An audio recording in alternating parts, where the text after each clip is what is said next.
So let's continue our discussion on heat. Now, talking about phase changes and kinetic energy of a system. We've already discussed phase changes a little bit. This is where we're talking about the melting, boiling, freezing, or condensing of any particular material. This is done by adding or removing heat from the system. When we're looking at a phase change, we're not changing the kinetic energy of a substance. Things are not melting, things are not freezing. We're not changing the dynamics of the molecules. We're adding energy to get to the point where the dynamics of the molecules will change. So we're changing the potential energy of the system, not its kinetic energy. So as we've said before, water freezes at 0 Celsius and boils at 100 Celsius.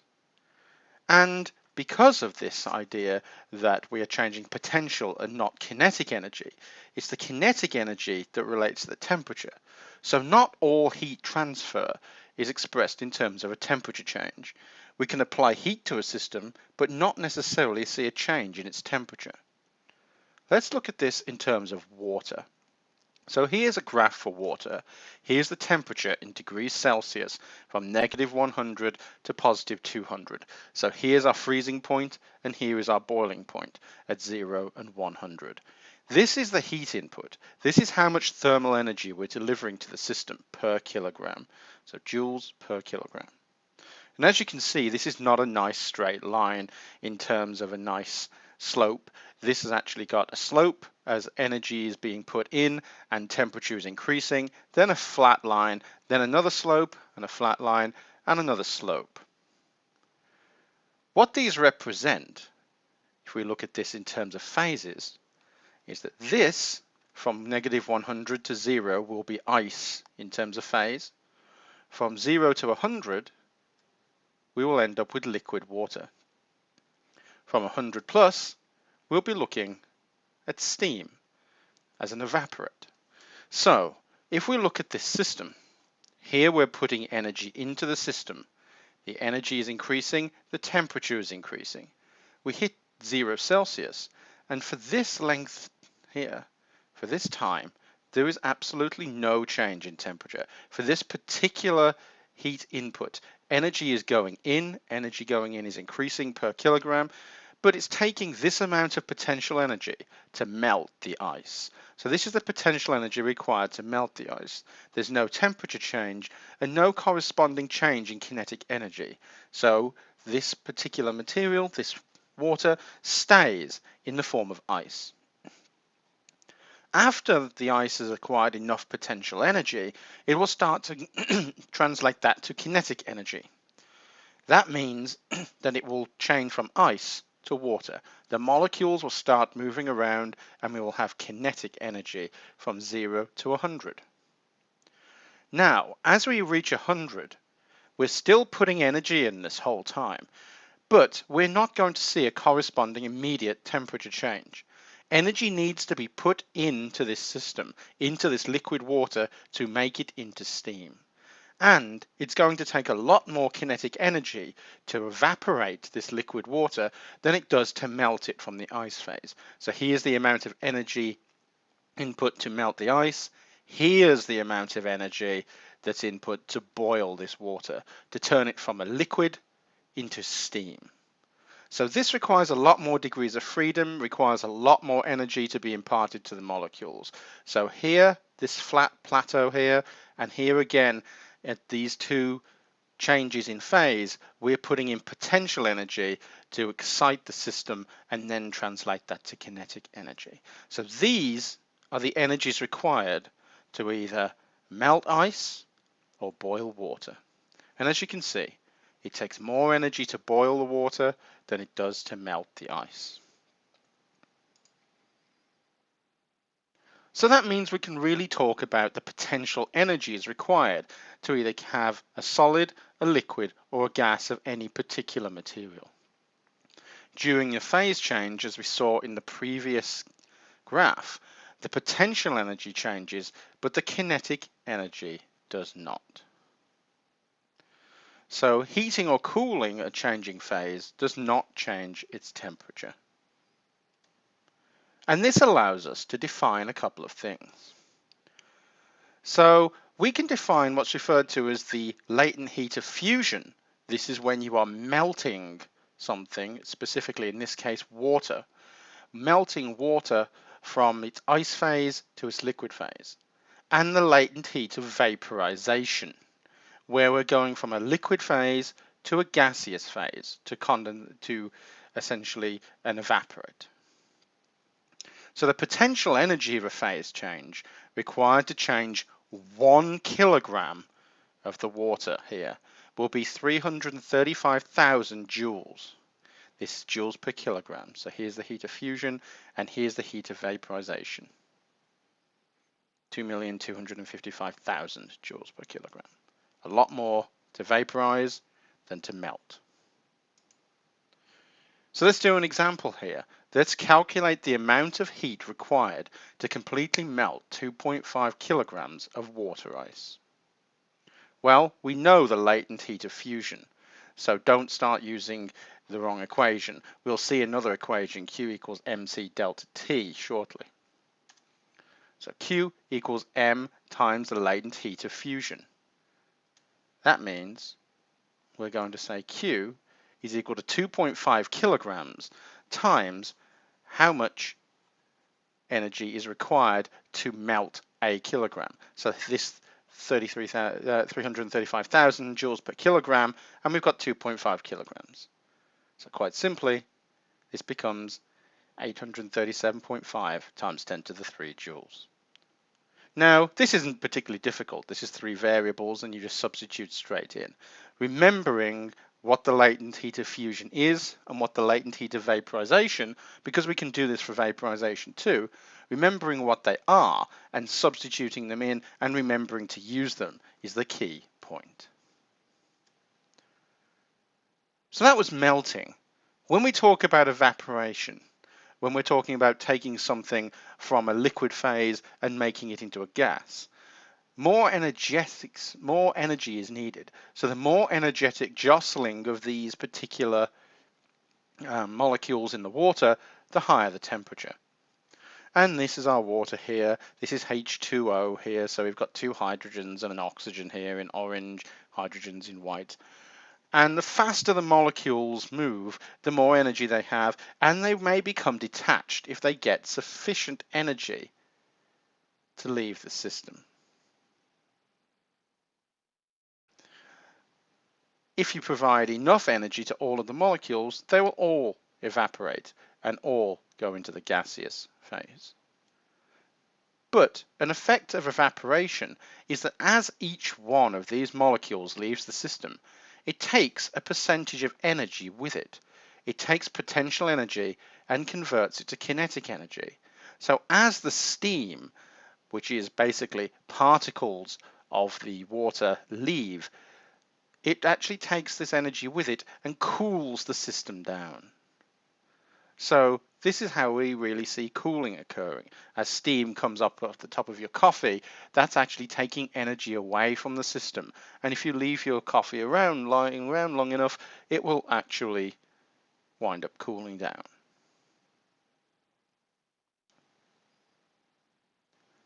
So let's look more at the kinetics of this system and talk about the kinetic theory of gases. We just discussed the melting, boiling, freezing, and condensing of a particular material. And adding or removing heat changes the potential and not the kinetic energy. So a bit of a recap here. We'll usually talk about this in terms of water, which freezes at 0 and boils at 100. And as we said, not all heat transfer gives you a temperature change. So if we look at our particular molecules in our fluid or in our liquid state, we're going to assume that they're in a container here, and the container is a cube of some size here. So here's our molecule, and it can move in the X or the Y direction, but it's going to have some velocity here in some direction. And we can look at the motion of this molecule and look at it in terms of its velocity. And we can think about this in terms of momentum, which you should think about from mechanics of P equals mv, or force F equals ma. Now, when we talk about relating this to pressure, pressure is really the interaction of these molecules with the container that they're in. And they will translate energy to the walls of a container by impacting it and interacting with it. As we said before, we always assume that elastic collisions with any container walls are perfectly elastic. These are very difficult to quantify, and when we're dealing with an ideal gas, this works just fine. And so what we can do is come up with a relationship between the pressure of a system and relate that directly to the molecular kinetic energy. So we can figure out the kinetic energy of the molecules inside a system just by measuring its pressure, which is handy because we can put a valve on top of a piston and then say how much kinetic energy a molecule will have inside. And this really comes from our definitions of kinetic energy and Newton's laws. It really is mechanics. You'll probably never employ this exact equation here, but I do like people to understand where things come from, so we don't create things as if by magic. And this relationship, as you can see, is half mv squared here, kinetic energy of a molecule, and that's equal to 2/3 n, how many molecules you've got, v, volume, and the pressure. Like I said, this does not get employed very often, but this is where the equation relates P and kinetic energy. So really you could say P is 2/3 N over V times Ke. So the pressure is proportional to the number of molecules per unit volume and the average kinetic energy of the molecules inside. And if we're looking at pressure, what we're really saying is the average value of the square of the molecular speed. So V squared. You're relating P to V squared. If you want to increase pressure, you can increase the number of particles, N, or you can speed up the system and increase V. M of a particular particle will always stay the same. So pressure can always be increased by increasing kinetic energy or the number of particles in your volume. So we can compare pressure now to kinetic energy, and that means we can make this equation, which is equal to N over V, which was how many particles per unit volume, times kT. This was the Boltzmann constant that we saw before when we looked at gas laws times temperature. So temperature is a nice direct measure of the average molecular kinetic energy. And remember that Boltzmann constant was this 1.38 times 10 to the negative 23 joules per Kelvin that we used. Now the problem is, if you just assume the same velocity of every single molecule, the numbers don't work out very well. Consequently, there is a distribution of molecular speeds. And what we're actually looking at here is the overall velocity, so this is increasing velocity, and this is the number of molecules with a specific velocity in a gas. And what we'll see is this nice little distribution here. You'll have a Gaussian curve essentially showing you the distribution of these different velocities. And that means it's hard to define a single velocity. Over here you've got some slow moving particles, over here you've got very fast moving particles. But of course most particles fall somewhere in the middle, not the fastest, not the slowest, but with a decent velocity. So this is velocity, remember, across the bottom here, and this is the number of particles with a specific velocity. So the fastest molecules are not right here, they're over here. And this means a lot of the time when we're looking at dynamics of molecules in a gaseous system, we often refer to the most probable velocity or the RMS, statistically the root mean square velocity. And you might see VRMS quoted quite a lot. And we're going to come back to dealing with the RMS dealing with the root mean square when we're looking at statistics involving electricity and alternating current later on, much later on in the course. So the observed root mean square RMS distribution of gas molecules in thermal equilibrium is called the Maxwell-Boltzmann distribution function. And this is where that K constant really comes from, looking at this distribution function. And that gives us an expression that I will never ask you to reproduce. But this means that we can talk about the distribution of speeds, n, the number of particles with a specific velocity, is equal to 4 pi n times m over 2 pi kt to the 3 halves v squared e to the negative mv squared over 2 times kt. So you can see this mv squared over 2. This is the kinetic energy that's in here, and this is a natural logarithmic distribution. Now, like I said, you will not have to use this equation, but this Boltzmann distribution is what gives us K, KB. And really this says that, as we said before, K is R over Avogadro's number, and N becomes the total translational kinetic energy of the molecules in the system. So, much more simply, Ke, the kinetic energy of a molecule, is half mv squared, which is 3 over 2, 3 halves, big N kt, or 3 halves nRT. So as we've kind of dealt with before, we can say that the total energy for a monatomic, that means pure gas, so it's all oxygen, or it's all nitrogen, or all O2, or all N2, is U equals 3 halves nRT, or big N KT. And that's the potential energy inside it. The kinetic energy and the overall energy is related to the speed, of course. And this is an important equation because this takes into account the most probable velocity here. So the average speed is always slightly lower than the RMS. And the most probable speed, the speed that most molecules will have in your system, becomes this, 2kt over m, or, because you can take this root, 1.41 square root of kt over m. So this is a specific formula for calculating the most probable velocity of the system. And all you have to do really when you're looking at a problem is decide, do I need the most probable velocity? Do I need the RMS velocity? And then substitute that where you need it. If you needed the most probable kinetic energy, you could calculate VMP from this and then just substitute it into half mv squared to get the answer you needed. Just be careful and make sure you're calculating the right velocity. Now, what happens as we change the temperature of a system? It's not quite what people expect. Here we've got two curves. We've got an orange curve here at 300 Kelvin and a blue curve here at 900 Kelvin.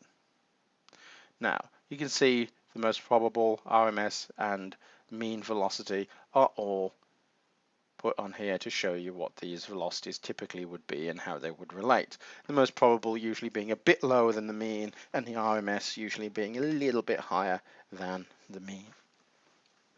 So this is nitrogen, there's 10 to the 5 molecules, and this is the distribution of speeds you will get at 300 Kelvin. Remember, this is the number of particles with a specific speed, and this is the velocity, the actual speed. Now, as we increase the temperature, we don't see this curve get higher. We see it get flatter and more spaced out. The more temperature, the higher temperature we apply to this system, the bigger the range of velocities are available to the system. So, the upper velocity here was about 1,000 meters per second. When we increase the temperature to 900 Kelvin, the top speed that's available is now 1,600 meters per second. So this curve flattens out and we end up with more speeds, more high speeds at higher temperature. So that means all of these are speeds that cannot be attained at 300 Kelvin. So that's what happens to this graph as the temperature increases. It flattens down and we see higher speeds popping up on this tail of the Gaussian distribution. So please just be able to interpret this graph and understand what the Boltzmann distribution is telling you, and be able to read off how many particles will have a specific velocity or where the maximum velocity would be in this graph. The maximum velocity is over here, not here.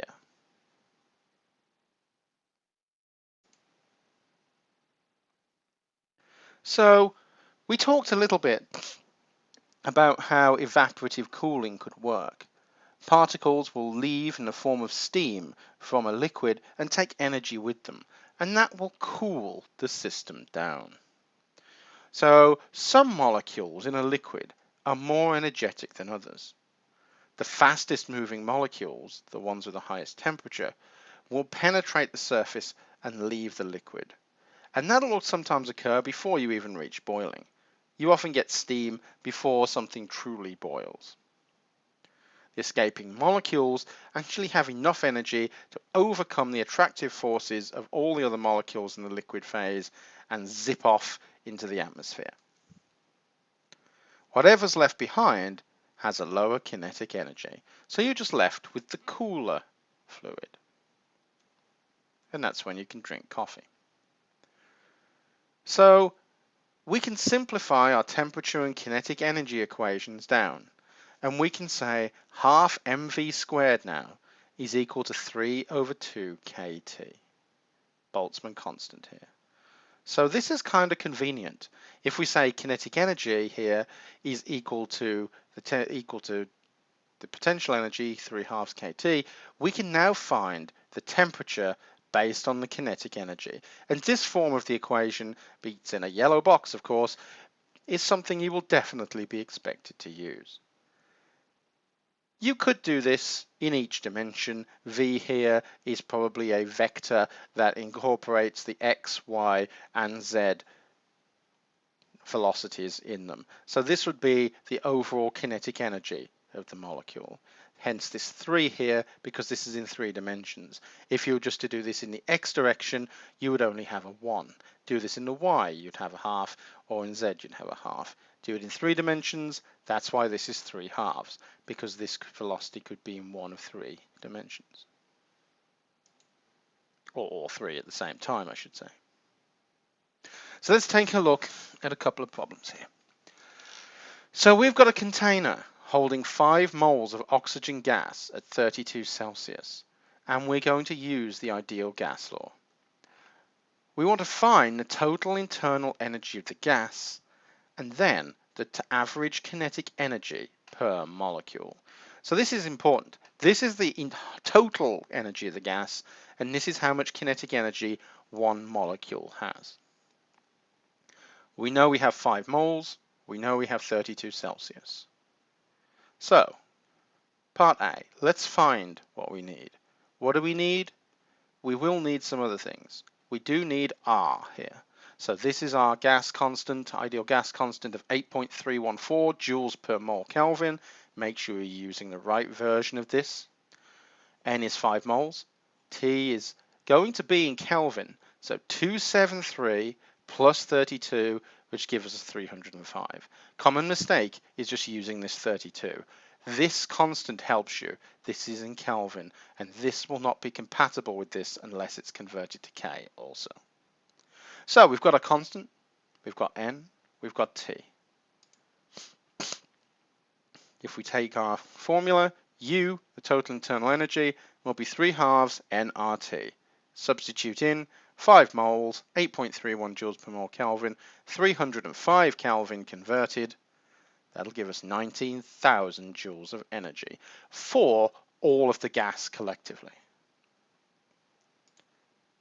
Part B stated what's the average kinetic energy per molecule. Well, half mv squared is equal to 3/2 kT, and we just calculated 3/2 kT. RT, sorry.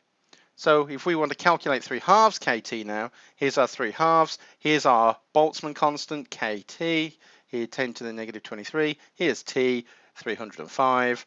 This means we'll end up with 6.3 times 10 to the minus 21 joules. Now this is a very, very small number, and it should be. If we go back, we see that this is a large number, 19,000 joules. That's for all of the particles combined, and we have 5 moles of them. That means that the energy of an individual gas molecule should be very small. So both of these answers actually correlate nicely, and we can probably conclude, even not knowing the answer in, say, an exam situation, that we've done both of these parts right.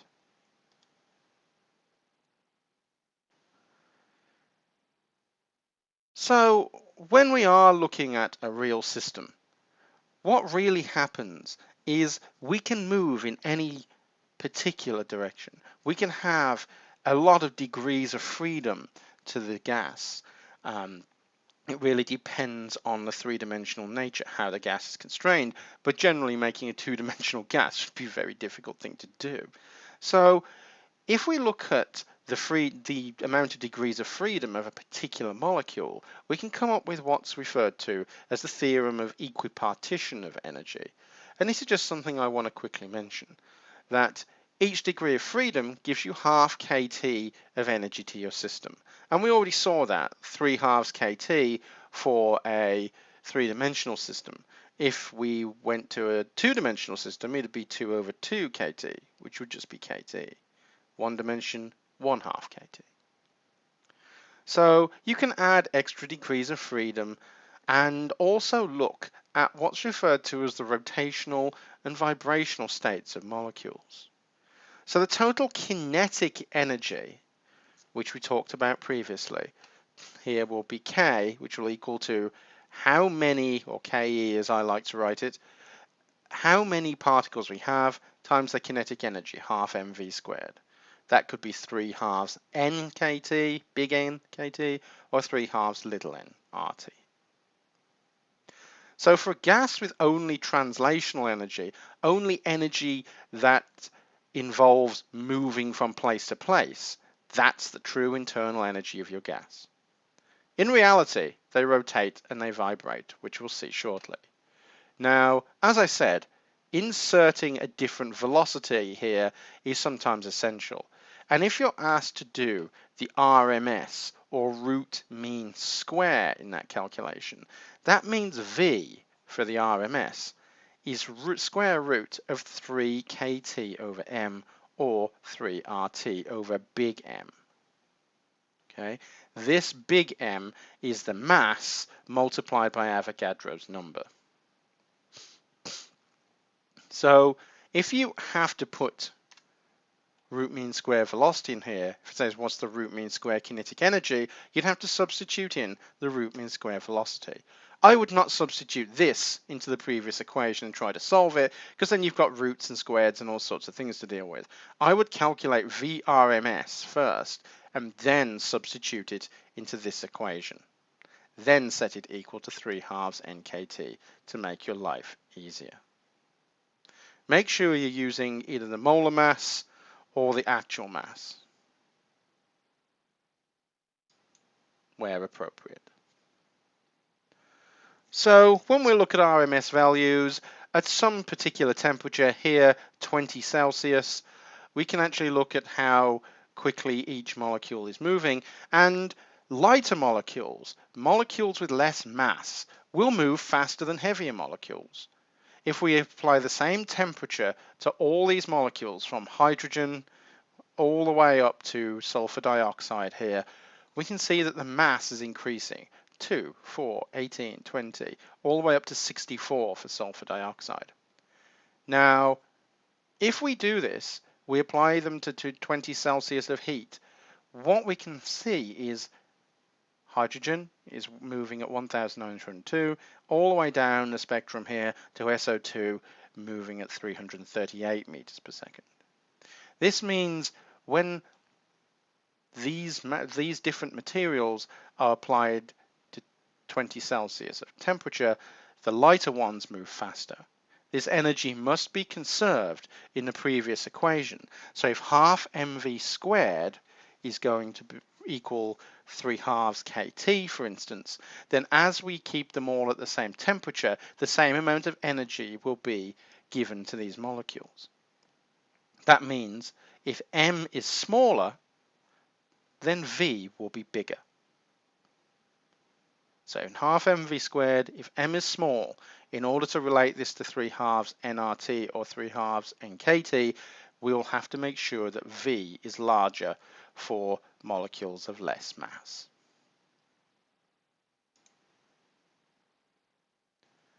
So let's take a look at the last part of this problem.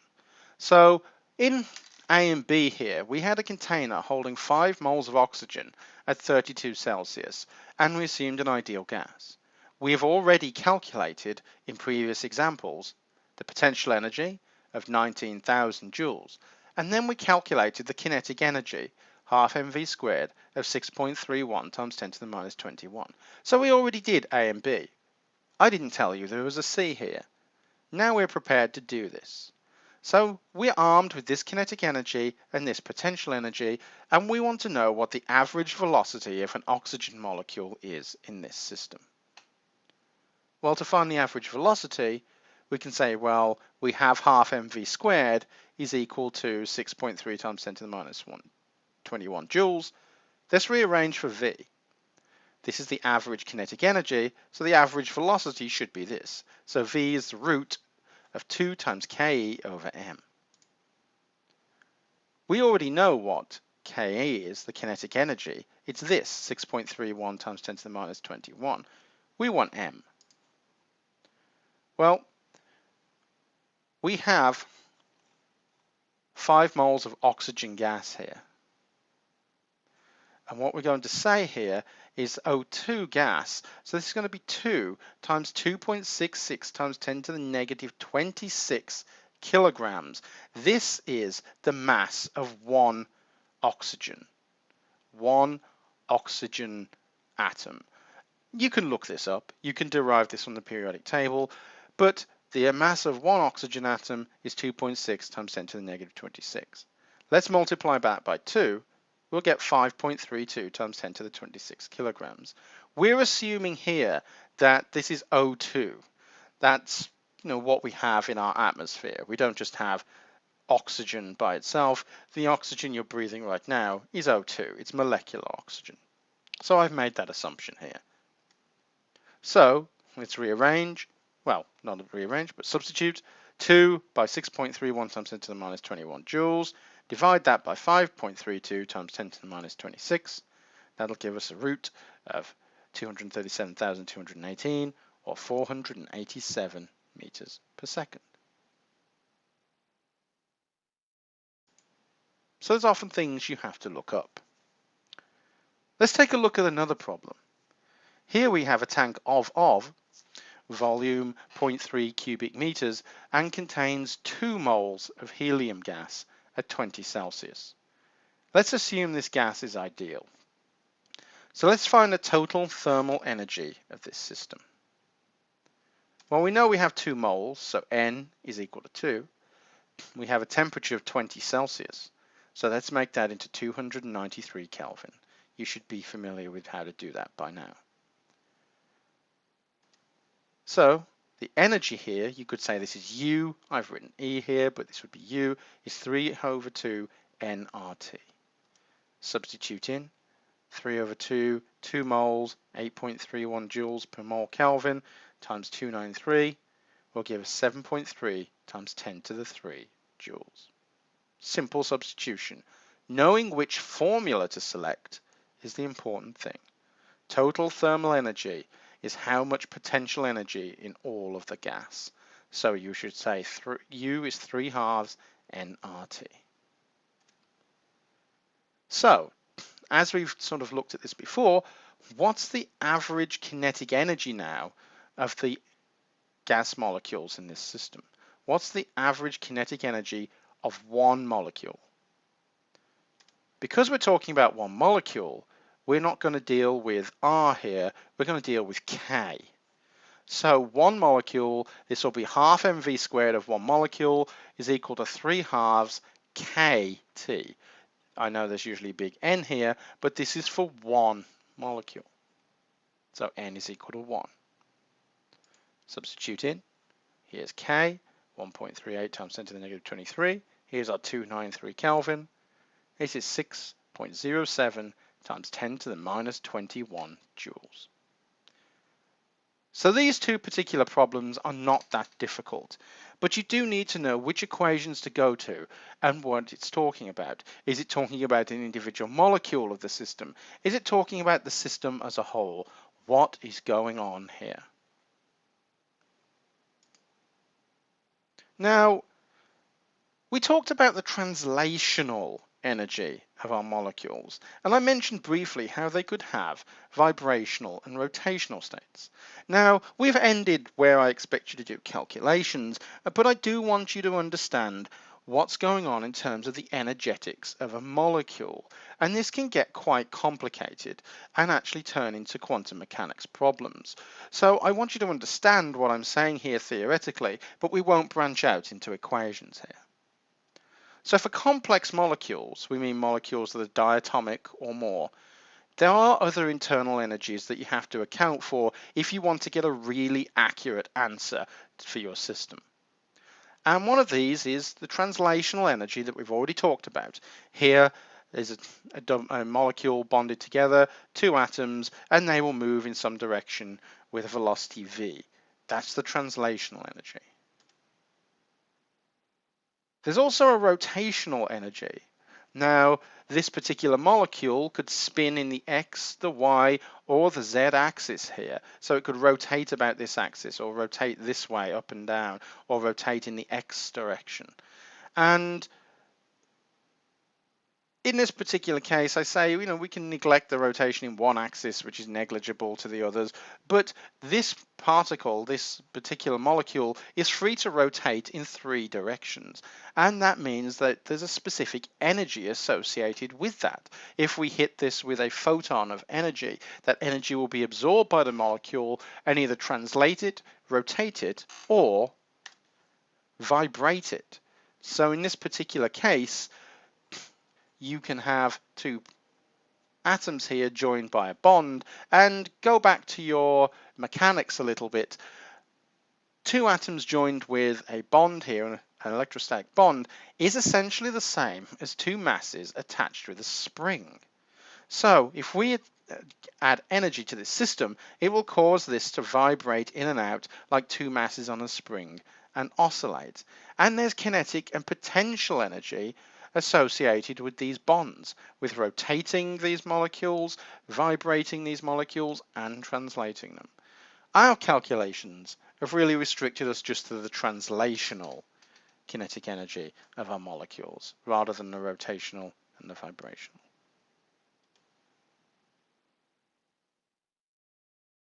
So here we have a molecule, and it's rotating and it's vibrating. It's bouncing in and out, and it's turning around and around.